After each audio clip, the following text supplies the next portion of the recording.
On behalf of our family, thank you for joining us today to celebrate the life and legacy of Glenn. Glenn was born Aldrich Glenn Perez Santos on August 25th, 1981 in Manila, Philippines.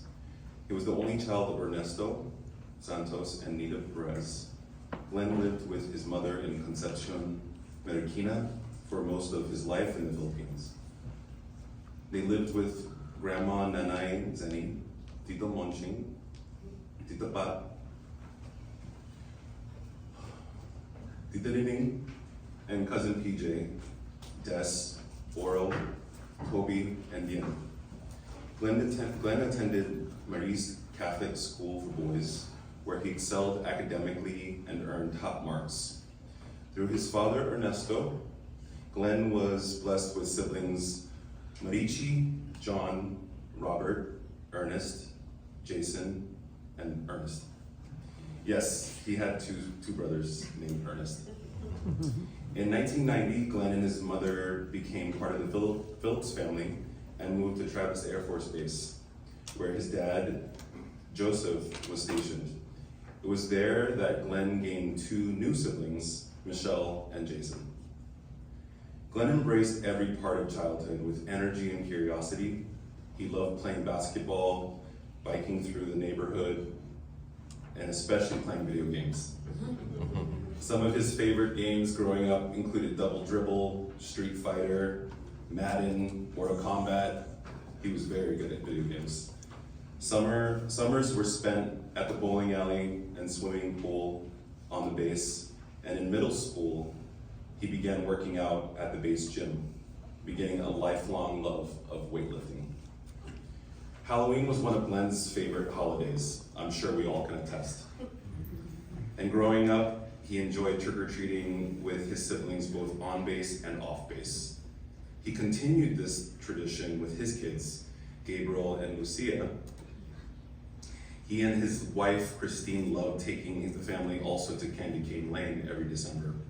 And if you don't know what Candy Cane Lane is, it's several blocks of houses that are decorated in lights during the holiday seasons. Both Glenn and his family loved that. Glenn enjoyed movies at the Galaxy 8 Theater in Fairfield growing up, and again, it's no longer there, but it was a movie theater outside of Solano Mall, which is now Westfield Shopping Center. And one of the first movies he saw in the theater was Terminator 2, Judgment Day. He also saw the original Jurassic Park movie in the theater in 1993. Suffices to say, Glenn loved going to the movies and the theater. Growing up, his family also loved taking trips to Reno, and when he became a father himself, continued that tradition of family trips. He enjoyed taking his family to the Atlantis and Peppermill in Reno. He loved to go to Lake Tahoe with the family, and especially Great Wolf Lodge. Glenn enjoyed movies, Great Wolf Lodge. Glenn met his wife Christine for the first time in the 3rd grade at Travis Elementary, a story he loved to tell. And years later, fate as it were, and Glenn loved to tell the story, and his love of social media, they reconnected back in 2009.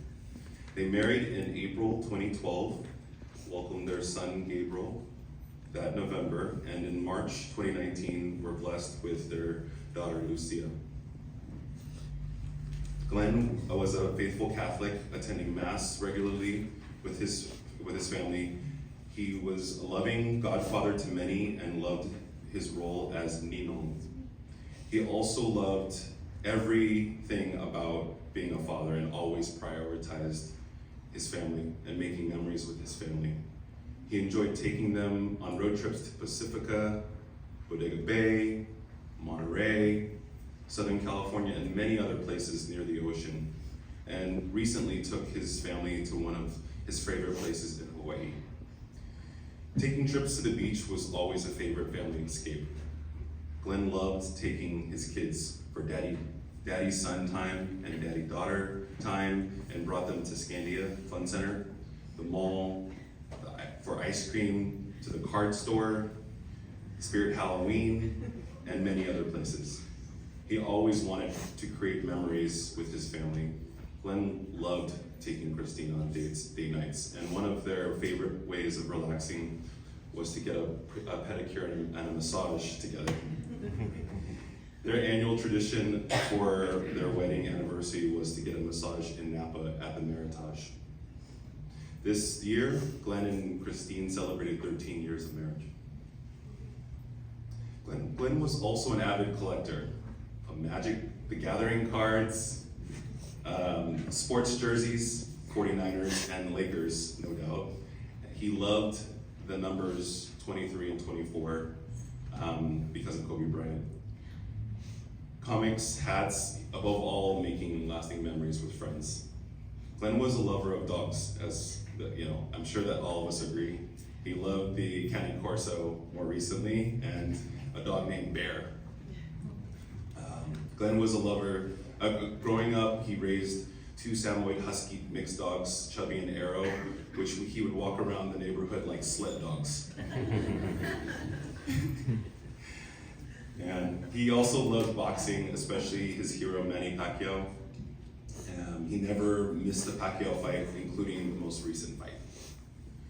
His taste in music was wide-ranging, spanning over the years from Wu-Tang Clan, he introduced me to Wu-Tang Clan, Tupac, Post Malone, songs in Tagalog, a band called Cinderella from the Philippines, Bruno Mars, Sugar Ray, he had on repeat. I think it was because his car system wasn't working with Bluetooth, but we were listening to Sugar Ray for like 6 months.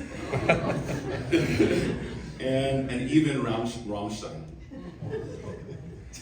You could also hear country and soul music playing from his car. One of his favorite country songs was I Love That Bar. Always curious, Glenn had a love of languages and spoke Tagalog. In recent years, he also started learning Spanish and Hawaiian. His love for language reflected a deeper passion for culture, especially Pacific Islander traditions and Austronesian history. Glenn took great pride in the shared heritage and migration stories that connected the islands of the Pacific and Southeast Asia, celebrating their art, music, and history through conversations, social media, and his own research. Glenn earned an associate's degree in human development and family studies from Solano College. He built a long career in the pharmaceutical industry. I think it was close to 19 years, working for Mylan, Daylab, Novartis, Twist Bioscience, and more recently, Bayer Pharmaceuticals, making close friends at every stop, no doubt. Most recently, he completed a certification as a pharmacy technician. Glenn had a gift for connection. His social media presence was more than just entertainment. It was a bridge between communities, and a true TikTok superstar in recent years. He used the platform to share laughter, celebrate his Filipino Pacific Islander heritage, and to heal and to inform and to keep bonds strong with people across the globe. Glenn loved being a husband, and his greatest wish was to be a father. His legacy will live on through his children, Gabriel and Lucia. As I close this eulogy for Glenn, I would hope that everyone carries the memory of Glenn in their hearts. Glenn's joy was infectious. His heart generous, his life full. His greatest gift to us is each other. In his memory, we will hold one another close, share our stories, and carry his spirit forward. Thank you.